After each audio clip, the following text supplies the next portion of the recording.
வணக்கம், நலம் தானா வீவர்ஸ். இன்றைக்கி பலாக்கா பிரியாணி செய்ய போகிறோம். பலா பிஞ்சு இதை தோல் சீவிட்டு இது மாதிரி க்யூப் மாதிரி கட் பண்ணி தண்ணியில் போட்டு வச்சுக்கணும். அதுக்கப்புறம் இதை கொஞ்சம் மஞ்சத்தூள் கொஞ்சம் உப்பு போட்டு வேக வச்சு எடுத்து தனியாக ரெடியாக வச்சுக்கணும். அதுக்கப்புறம் எப்பொழுதும் செய்கிறாப்புல பிரியாணி செய்ய வேண்டியது தான். அரிசி என்ன பண்ணீங்க? அரிசி பாசுமதி ரைஸ் போட்டிருக்கேன். இதை ஒரு அரை மணி நேரம் நமக்கு வேணுங்கிற அளவு எடுத்து ஊற வச்சு வடித்து வச்சுருக்கிறேன். இப்போ அடுப்பை பற்ற வச்சு குக்கர் வச்சாச்சு. குக்கரில் நேராக செய்கிறேன் நான். இதில் நெய்யும் எண்ணெயும் ஊற்றிருக்கேன். நல்லா இந்த ஓகே, ஒரு கப்பு 3/4 கப்பு தான் அதில் போட்டிருக்கேன். இதில் பட்டை, கிராம்பு, ஏலக்காய், கொஞ்சம் சோம்பு, போட்டு சொல்லு நீ போட்டு. பிரிஞ்சி இலை, இதுலேயே பட்டை, கிராம்பு, ஏலக்காய் இதெல்லாம் கலந்து வச்சுருக்கோம். இதை போட்டு கொஞ்சம் சூடாக ஏற்றினதுக்கப்புறம் ஒரு பச்சை மிளகாய் கூட போட்டுக்கலாம். இதில் நமக்கு காரம் வேணும்னா கொஞ்சம் வாசமாகவும் இருக்கும். கொஞ்சம் அந்த வாசம் லேசாக வந்தவொடனையும் வெங்காயம், இஞ்சி, பூண்டு, தக்காளி இதெல்லாம் போட்டுக்கணும்.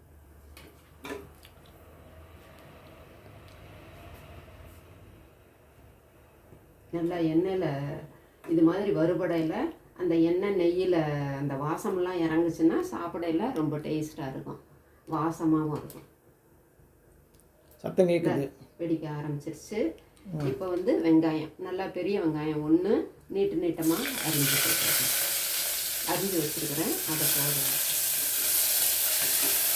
பூண்டு போட்டுருக்கலாமா முதல்ல? இப்போ போட்டுருக்கேன்.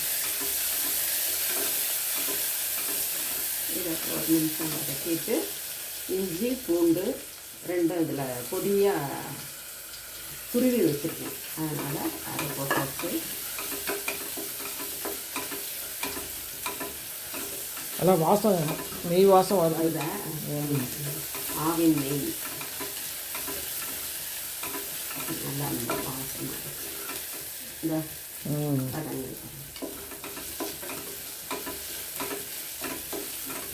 வதங்கிடுச்சு. இப்போ தக்காளி, ஒரு தக்காளி எடுத்துருக்கேன்.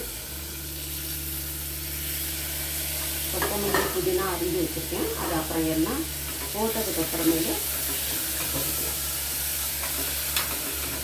இப்போ ஒன்று ஒன்றா பொடிங்க ரொம்ப மஞ்சத்தூள், மிளகாத்தூள் அவங்க காரத்துக்கு, மிளகாத்தூள், கரம் மசாலா உண்டா? கரம் மசாலா,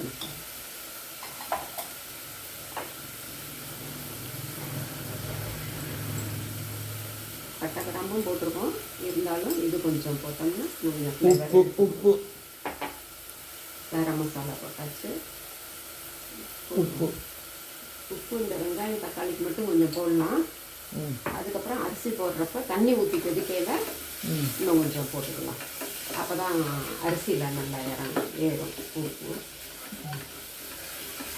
இந்த இப்போ தக்காளியும் வதங்கிடுச்சு.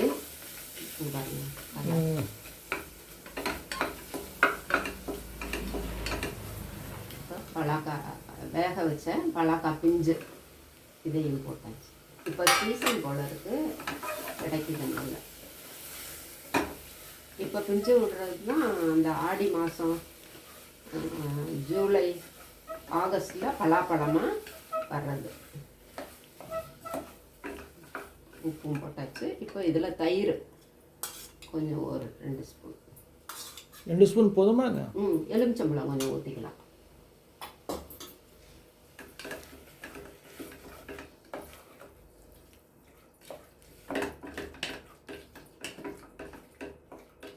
நல்லா வச்சு இப்போ புதினா கொத்தமல்லியும் போட்டு அதில் ஒரு பரட்டிட்டு அரிசியை போட்டு தண்ணி ஊற்றி கொதிக்க வச்சதுக்கப்புறம் அரிசியை போட்டுக்கலாம்.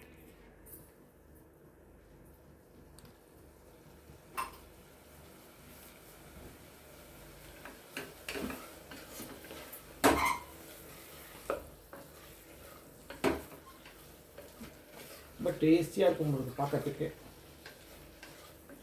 அந்த கறி சாப்பிட்றவங்களுக்கு இந்த பலாக்காய் வந்து அந்த ஒரு மெல்றப்ப அந்த தன்மை கிடைக்கும்பாங்க.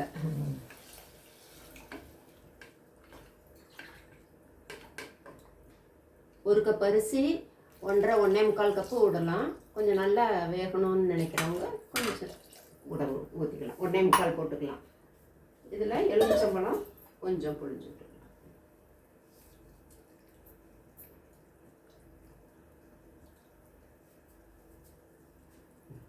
கொதிச்சதுக்கப்புறம் இப்போ அரிசியை போட்டு வெயிட் போட்டுருங்க. எண்ணெய் ஒட்டிக்கும் அடி.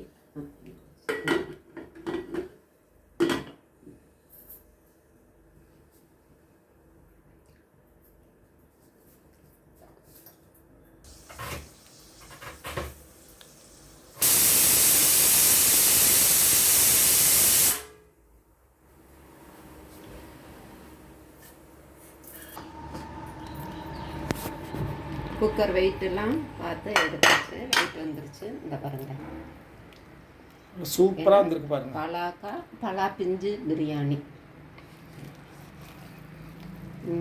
அவ்வளோ அழகாக வந்திருக்குப்பா.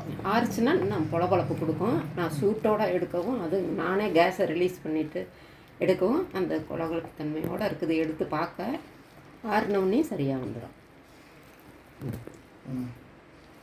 தட்டில் வைக்கட்டுமா? நீங்களும் செஞ்சு பாருங்கள். நலம் தானா சேனலுக்கு சப்ஸ்கிரைப் பண்ணுங்கள். பெல் பட்டனை ப்ரெஸ் பண்ணுங்கள்.